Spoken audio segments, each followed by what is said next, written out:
Limba présente l'avenir des langues minoritaires à l'heure de la mondialisation.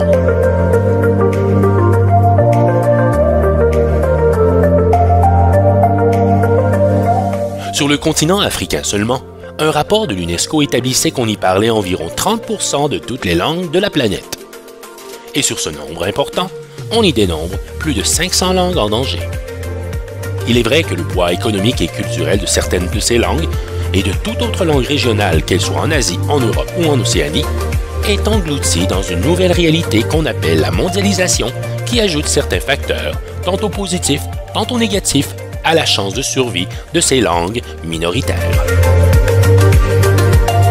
Dans un monde où la langue anglaise a un poids économique et culturel d'une ampleur énorme, on peut se demander quel est l'avenir des langues minoritaires dont le rayonnement culturel est peu important. Quand on pense aux nombreuses langues de Russie ou de Chine, dont l'avenir a longtemps dépendu uniquement de la politique de leur gouvernement central, comment peut-on entrevoir de façon réaliste l'avenir de ces langues dont l'influence ne dépasse que rarement leur propre territoire? Les facteurs pouvant prévoir l'avenir linguistique de certaines régions du monde sont à la fois nombreux et complexes. Néanmoins, certains de ces éléments sont prévisibles et quantifiables. Tout d'abord, il est important de dissocier trois facteurs afin de mieux comprendre le futur de certaines langues minoritaires. Tout d'abord, notons le facteur lié à la mondialisation, ensuite les facteurs liés aux lois et aux politiques, et finalement les facteurs d'ordre personnel. C'est en répartissant ainsi qu'il est plus facile de comprendre l'avenir réel de certaines langues, tout en établissant des pistes de solutions servant à favoriser le développement de certaines langues en danger. Limba souhaite proposer une réflexion concernant ces différents facteurs mis en perspective avec les nouvelles réalités engendrées par la mondialisation, toujours de plus en plus grande.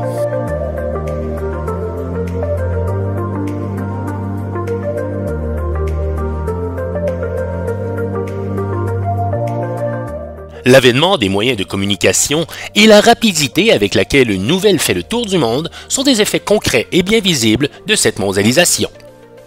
Les frontières disparaissent, des associations se créent, des amitiés se forgent entre régions du monde très éloignées.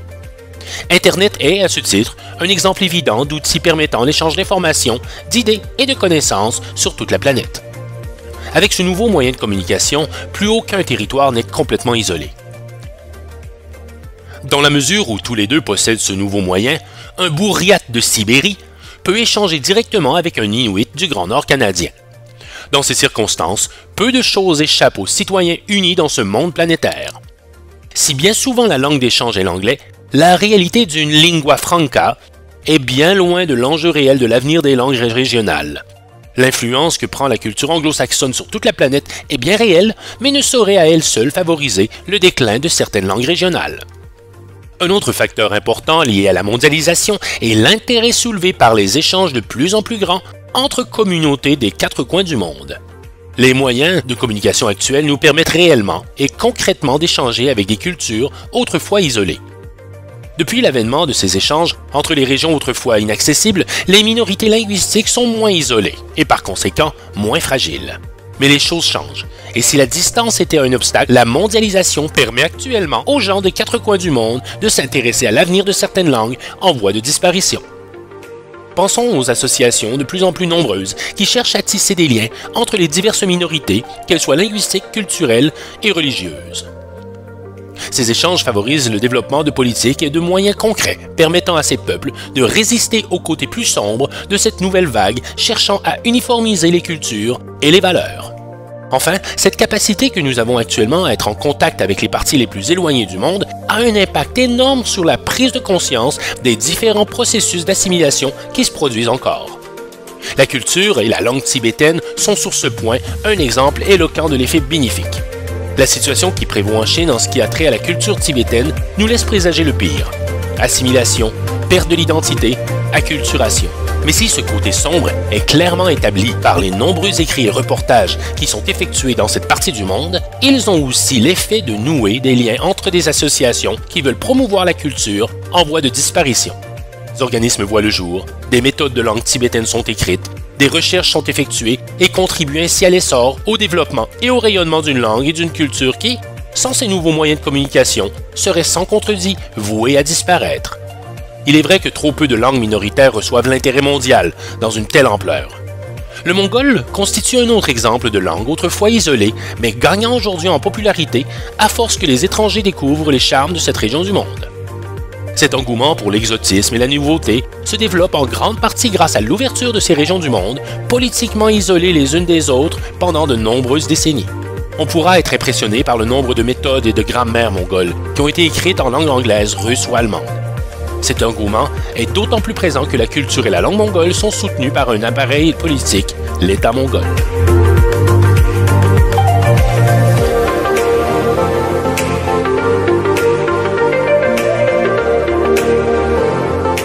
La survie d'une langue minoritaire est proportionnelle à l'effort de l'appareil politique qui sert à la protéger et à favoriser son développement. Sans un organisme de gestion de la langue, toute langue minoritaire est vouée à disparaître sous l'influence des langues voisines qui sont souvent celles où s'effectue le commerce et donc dans lesquelles les jeunes voient une possibilité d'améliorer leurs conditions de vie. Cet appareil est primordial mais difficile à mettre en place pour les langues dont le nombre de locuteurs ne dépasse pas quelques centaines d'individus. C'est l'ampleur des politiques dont se dote un État à l'égard de ces minorités qui oriente en grande partie le développement des langues en danger. Mais le défi est grand pour les langues ne possédant aucune transcription écrite. Dans ces circonstances, aucune loi sur l'affichage ou l'enseignement ne peut prendre racine dans la communauté. Le gouvernement régional devra donc prendre des moyens pour valoriser l'utilisation de la langue dans les institutions politiques de la région. La création d'un pays unilingue ne constitue pas pour autant le seul moyen qu'une langue survive et se développe. Les exemples de pays bilingues et plurilingues sont nombreux à travers le monde. Pensons à la Belgique, aux nombreux pays africains, à l'Espagne et au Canada, le Québec, où la langue française est bien vivante grâce à sa célèbre loi 101, ou encore la Catalogne en Espagne, sont des exemples éloquents de l'impact de l'existence d'un appareil politique favorisant le développement d'une langue minoritaire dans un pays ayant d'autres langues officielles.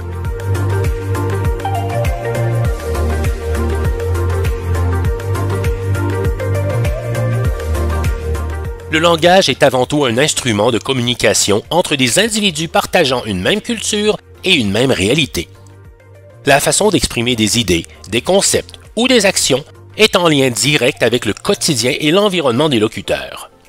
Mais notre langue est aussi le terrain de notre émotivité. Pour tous les êtres humains, la langue maternelle est chargée de sens et d'émotions. Chaque mot, chaque phrase, chaque concept est enregistré avec une émotion et une langue seconde ne pourra jamais être chargée du même sens que sa propre langue maternelle. La notion d'identité est un facteur personnel primordial, nous laissant entrevoir les chances de survie d'une langue minoritaire. En effet, l'identité d'une nation s'organise toujours autour d'un pôle rassembleur, que ce soit le partage d'une religion, d'un même territoire ou d'une langue commune. Si une minorité ethnique n'a pas une identité dont la base de son unicité est la langue, les chances de survie de son héritage linguistique sont très faibles. La situation du français au Canada est un exemple intéressant où la langue est le facteur à la base de l'identité nationale. À l'intérieur du Canada, peu de Québécois se décriront comme Canadiens, mais diront plutôt qu'ils sont soit Québécois ou Canadiens français. Dans ce cas, la langue est au fondement de la notion d'identitaire et la survie et le développement du français au Canada sont assurés par ce sentiment très fort. Mais dans certaines régions du monde, lorsque la langue d'une minorité linguistique n'est plus perçue comme étant le facteur déterminant de leur identité, il y a alors un danger réel de voir la langue disparaître. C'est ce qui se produit pour des pays où le gouvernement tente de créer une identité uniquement liée au territoire. Vous vivez en Chine, donc vous êtes chinois. Vous vivez en Russie, donc vous êtes russe. Et à l'époque, vous vivez en Yougoslavie, donc vous êtes yougoslave. La complexité de l'identité est particulièrement réelle dans certaines régions du monde ayant vécu, ou vivant encore, des conflits armés. Prenons le cas du Liban, où 17 confessions religieuses cohabitent sur un même territoire. Dans ces circonstances, que signifie être libanais? La question de l'identité nationale est d'ailleurs au cœur de la plupart des guerres civiles. Pensons aussi à la Yougoslavie ou au Rwanda. Au Liban, cette notion d'identité a été l'élément central des accords de Taïf signés en 1989, mettant un terme à la guerre civile. Et elle est encore au sujet de négociations perpétuelles entre les différentes factions au pouvoir. Mais si la religion ou l'origine ethnique est souvent le fondement de l'identité, la langue l'est aussi très souvent. Le même exemple aurait pu être pris avec le peuple catalan en Espagne. La langue catalane étant le vecteur de l'identité nationale, sa survie est assurée par ce sentiment fort d'appartenance que le gouvernement de Franco avait tenté d'assimiler au cours des années 60. Le besoin d'identité est un facteur personnel très important que tous les habitants de la planète ressentent. C'est ce facteur psychologique qui explique la raison pour laquelle les immigrants se regroupent en communauté dans leur nouveau pays d'accueil. Ce besoin de partager des valeurs communes est présent à l'intérieur de chacun d'entre nous et est un élément favorisant la pérennité de certaines langues en danger.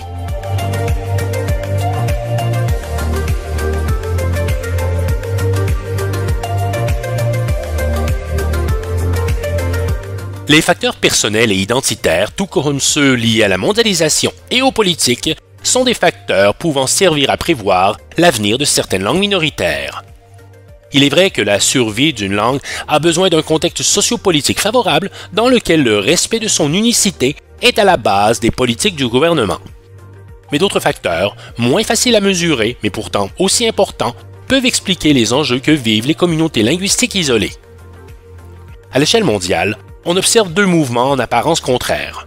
Le premier veut tisser des liens, créer des associations, des partenariats, nouer des échanges et se renforcer.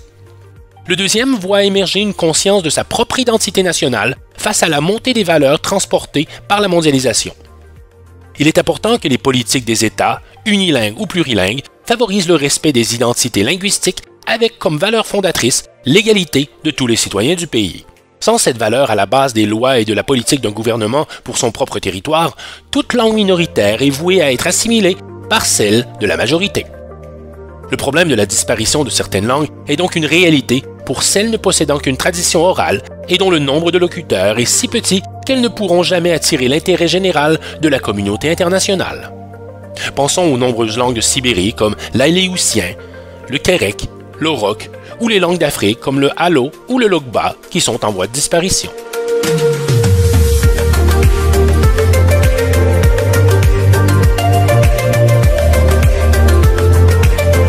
Même si la réalité en ce qui concerne l'avenir des langues plus régionales dépend de facteurs très complexes et parfois imprévisibles, il est réaliste de croire que l'avènement de la mondialisation peut avoir certains effets bénéfiques pour certaines langues et d'autres plus négatifs pour les autres. Pour favoriser la survie et l'épanouissement des langues dans le monde, il est essentiel que les divers gouvernements, sous l'égide d'un organisme doté de mécanismes légaux, se prononcent haut et fort pour affirmer et valoriser le plurilinguisme. Le principe d'égalité doit absolument être à la base de toutes les politiques gouvernementales, en particulier dans les régions du monde à forte densité de peuples linguistiquement différents. La promotion d'identités régionales n'empêche en rien l'avènement d'une deuxième identité pan-nationale.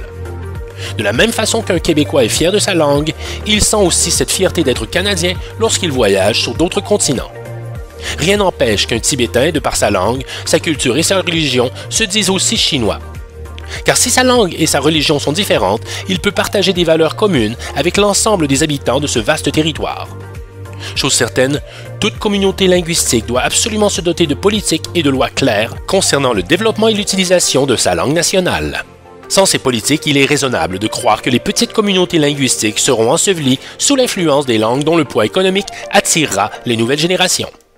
Mais tant que les gouvernements nationaux percevront dans la différence culturelle une menace à leur intégrité et à leur existence, ces politiques seront difficiles à mener. Il devient donc primordial que ces modèles de prise en charge du plurilinguisme soient développés et étudiés afin de sauvegarder la richesse extraordinaire du patrimoine linguistique de la planète. Ces exemples de sociétés plurilingues existent et les pays où cohabitent de nombreuses entités autonomes peuvent s'inspirer de ces modèles dans la recherche d'un équilibre, élément indispensable à la survie de l'héritage linguistique mondial.